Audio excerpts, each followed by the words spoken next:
Halo teman-teman, Assalamualaikum warahmatullahi wabarakatuh. Apa kabar semuanya? Semoga kita selalu sehat dan bisa beraktivitas seperti biasa. Di video kali ini, saya akan melanjutkan bercerita tentang daging sintetis. Setelah kita mempelajari apa itu daging sintetis dan bagaimana tingkat keamanannya untuk dikonsumsi, sekarang yang perlu kita pelajari juga adalah bagaimana atau apakah daging sintetis ini halal untuk dikonsumsi atau dimakan. Tapi sebelumnya saya ingin mengucapkan terima kasih yang sebanyak-banyaknya buat teman-teman yang sudah rela memberikan subscribe-nya kepada channel ini. Buat teman-teman yang belum, boleh dong kalian ikut klik subscribe di bawah ini ya. Sebagai seorang muslim, tentunya kita tidak boleh sembarangan memakan makanan, apalagi daging sintetis yang tidak semua orang bisa membuatnya ataupun mengetahui cara membuatnya. Indonesia sebagai negara yang mayoritas masyarakatnya adalah muslim, tentunya mempunyai regulasi dan aturan-aturan khusus terkait produk dari luar negeri yang akan dipasarkan di dalam negeri, terkhusus dalam hal tingkat kehalalan produk tersebut. Melalui lembaga khusus seperti Badan Pengawas Obat dan Makanan atau lembaga sejenisnya, daging sintetis ini akan diuji tingkat kelayakan dan kehalalan termasuk keamanan untuk dikonsumsi sebelum diberikan izin untuk dipasarkan di Indonesia. Meskipun demikian, alangkah baiknya kalau kita juga ikut mempelajari terlebih dahulu tingkat keamanan dan kehalalan daging sintetis ini dengan pendekatan-pendekatan ilmu pengetahuan. Biar tidak gagal paham, alangkah baiknya kalau kita mengetahui dulu apa istilah halal itu, apa istilah makanan halal itu. Kata halal berasal dari bahasa Arab yang artinya dibolehkan atau diizinkan. Berarti kalau makanan halal artinya adalah semua jenis makanan atau bahan makanan yang diizinkan atau dibolehkan dikonsumsi kecuali yang tidak boleh atau yang dilarang. Untuk mencapai derajat kehalalan, ada beberapa kriteria atau titik kritis yang harus terpenuhi. Yang pertama adalah kehalalan dari bahan baku itu sendiri. Kalau daging berarti dari hewan selain yang diharamkan seperti babi. Kemudian halal dari cara memperolehnya, berarti dari mana atau dengan cara apa kita memperoleh bahan baku tersebut, atau kita memperoleh sapi tersebut dengan cara apa. Kita memperolehnya tidak dengan cara mencuri atau dengan cara-cara yang tidak dibenarkan.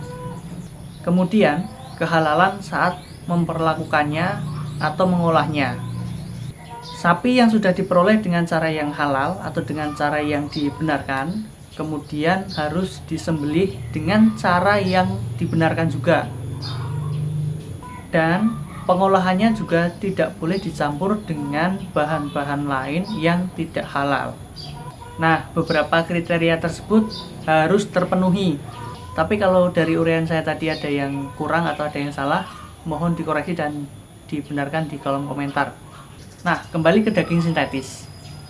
Pertanyaannya adalah, apakah daging sintetis ini sudah memenuhi kriteria-kriteria halal seperti yang saya uraikan tadi? Kita review sedikit ke video sebelumnya tentang daging sintetis. Daging sintetis ini adalah daging yang diperoleh dari proses isolasi sel yang berasal dari sel indukan. Sel indukan ini bisa diambil dari hewan hidup seperti ayam, sapi, domba, dan lain sebagainya. Dari uraian singkat tadi, kira-kira apakah daging sintetis itu sudah masuk dalam kriteria halal? Nah, pertanyaan yang kemudian muncul adalah, dari hewan apakah sel yang akan dikembangbiakkan itu?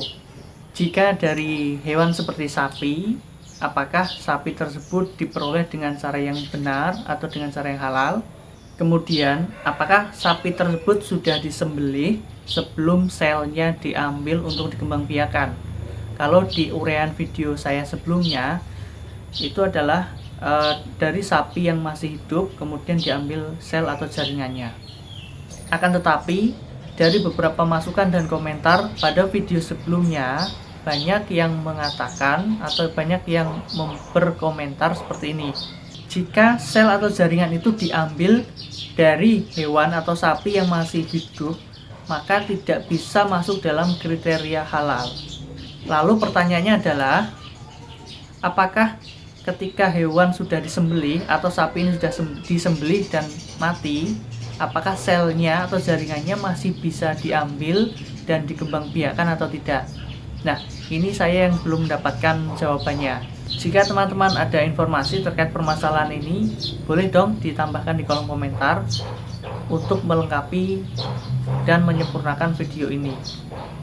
Yang terakhir, sel yang sudah diambil akan dimasukkan dalam sebuah wadah atau sebuah cawan, yang di dalam cawan itu sudah diberikan hormon pertumbuhan sehingga sel atau jaringan tersebut dapat tumbuh. Nah, pertanyaannya, apakah hormon yang diberikan untuk pertumbuhan itu berasal dari hormon yang halal atau dari bahan yang tidak halal? Jika beberapa kriteria atau titik kritis tadi sudah terpenuhi, maka daging sintetis ini mungkin akan bisa masuk dan bisa dipasarkan di Indonesia. Nah, itu tadi uraian singkat saya tentang kehalalan daging sintetis, yaitu melanjutkan dari video sebelumnya. Bagaimana menurut teman-teman? Jika ada kritik dan saran atau pertanyaan, silahkan ditulis pada kolom komentar. Dan semoga video ini bermanfaat. Terima kasih. Assalamualaikum warahmatullahi wabarakatuh.